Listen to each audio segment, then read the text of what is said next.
I'm Dr. Manoj Chawla, diabetologist, Mumbai. At APICON 2022, I'm speaking on innovations in insulin over the last decade, especially basal insulins. We do realize that as we celebrate the centenary to insulin discovery, insulin's had a wonderful journey over the last 100 years. From being first discovered in 1921 to then going through a journey of impure insulins leading to formation of intermediate acting insulins, the NPH and the Lente series, to eventually getting into commercial production of human insulin after the recombinant DNA technology, and then advancing to the analogs that we use today in clinical practice, essentially glargine, and then the newer ones, the U300 glargine and degludec.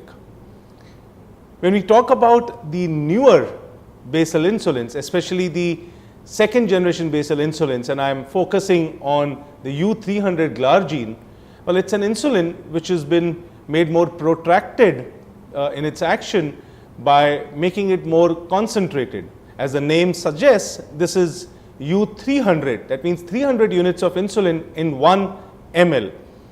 Now, this insulin works for a longer period and in a flatter pharmacokinetic manner because of its nature of being a higher concentrated insulin.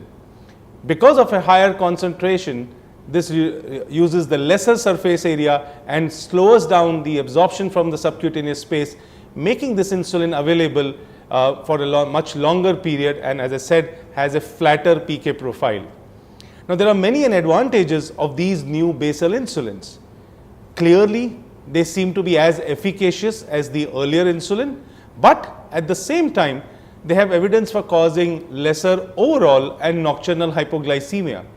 There is also evidence that they cause less weight gain. They improve the glycemic variability.